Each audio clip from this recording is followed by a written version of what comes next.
Hello everyone, it's Late Frame Art here, and today I'm going to be showing you all how to draw Jirachi.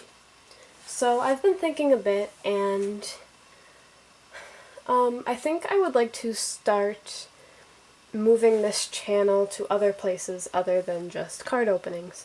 I know you may have seen I did a video on homemade booster packs and how to make your own Pokemon cards, and even opening those booster packs. And I think that videos like that are more interesting to you guys. There's only so many card opening channels that can be on YouTube at the same time, and I think that there's already quite a few well-established ones out there for you to watch. And I may continue to open cards occasionally in the future, but I don't think that anyone is really interested in only seeing that. So I'm going to be trying to work on other videos like Pokemon DIYs and like this, how to draw Pokemon, and I'm just going to try to expand my horizons a little more, and hopefully you guys will like that too. There'll be more interesting videos and things to watch in the upcoming weeks. So, I guess we can get started drawing Jirachi. So, a couple of things to note about Jirachi are that having a basic knowledge of wind and where things go if the wind is blowing in one direction, that's a good thing to know, and it's a good thing to work on, because two parts of Jirachi's design, which are the tags on its head and its wings, I guess, banners, they both move in the wind, and in order to draw Jirachi properly, you have to be able to place these two things where they would be in relation to the wind. So, I'm going to be starting out by drawing Jirachi's head, and it's so simple. So, the first thing that you need to know is you would generally draw the head first, like the yellow part of the head with the star, and the actual face part last. So we're going to start out with the loop here, and this is the part that goes above Jirachi's eyes, and we're going to extend these two lines over, like so. Sorry, let me see if I can get a better view on that. Okay. So then after we have that, we can add the two roundish things, I guess. They're kind of the shapes of teardrops. So as long as you know how to draw that, you'll be all set. So this looks so weird. But we can start adding the head. So the head is shaped like the first, or the top 3 points of a star.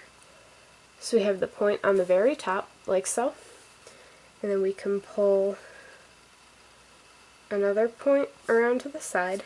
And sorry, that's not very even. I'm just going to do that line again. That's why we have erasers. That didn't really fix it. I'm sorry, just give me a moment.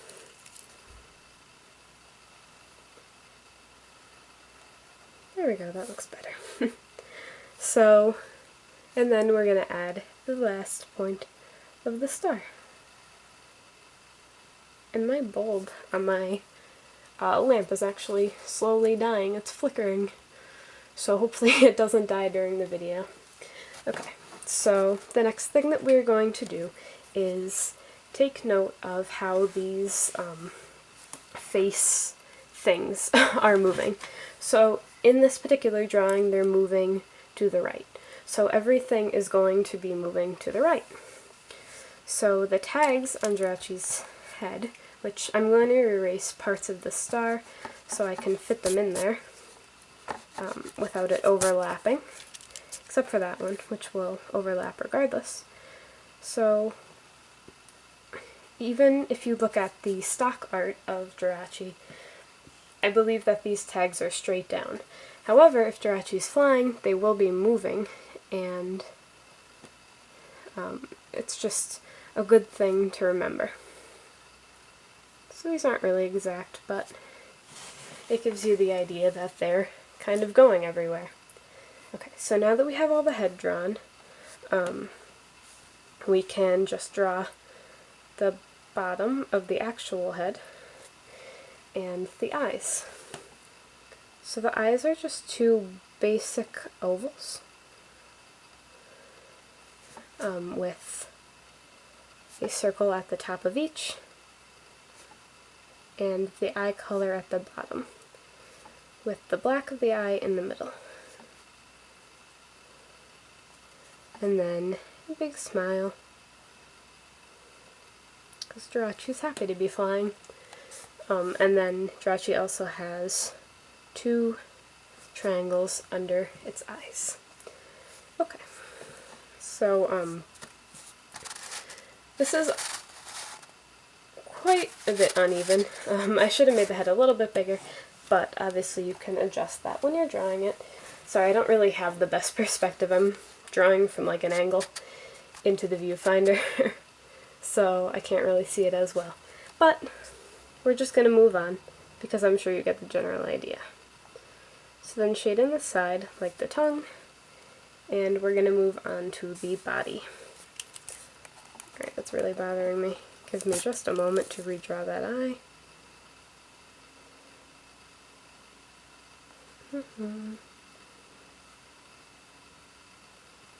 It still doesn't look that good, but it's fine. So I guess I can talk about the body while I'm doing this, because the body, it's small, but it always seems to be moving in the direction, in the opposite direction that Jirachi is moving, which is, in this case, right.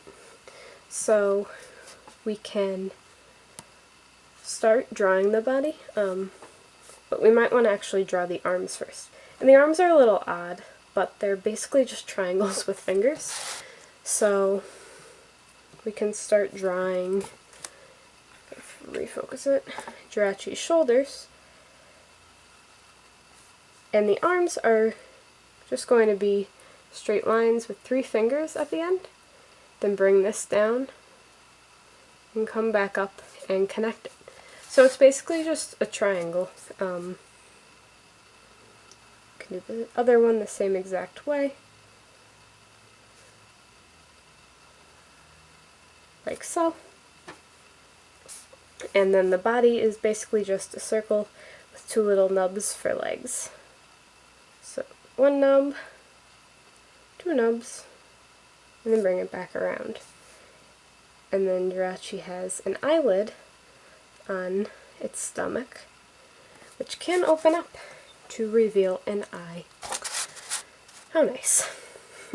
So the last thing that we need to do is add its banners. So with this, you can be kind of as creative as you want, because its banners will often flow freely and don't really have any completely set direction to them. Obviously they follow the laws of physics, but you can alter the shape of them a little bit, or just do that however you would like to. So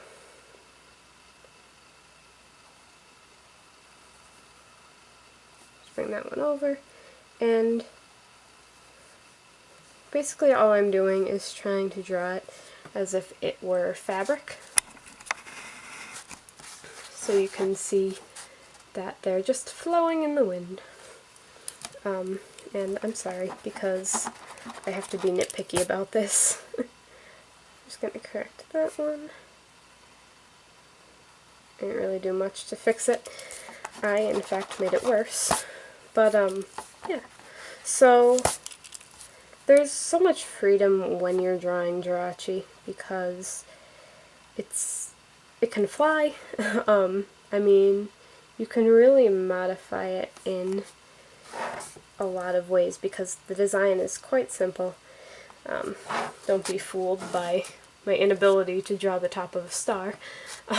But, I mean, once you get the basic concept down, it's really, really not that hard to draw at all. So, if you're just here to draw Jirachi, you can click away now. I'm just going to be doing a basic coloring, just to illustrate which colors go where. So the head is a yellow color, and I've picked a pretty bad yellow color to represent Jirachi's head. Looked different in the box, but Jirachi's head is actually more of a light yellow, like a nice pastel, I guess, kind of color. And the shading will go wherever there's shadows. So under these tags and on the sides of the head teardrops, I guess. I don't know what to even call that. And the banners are also yellow. And a good thing for these banners is if you take a thin piece of fabric, or even just like a drapey scarf or t-shirt or something, and drape it in a certain way, as close as you can get to what this is doing. You can use that as a reference to draw these more accurately. I'm obviously not doing that currently, but it can really help you to understand where shadows are placed, and just in general how these banners will look when they're actually spread out like this. Okay, so after you have that, we're going to grab a light teal color for the under eyes of Jirachi and the tags. Just color those in. And finally, you can get a nice light pink for Jirachi's mouth.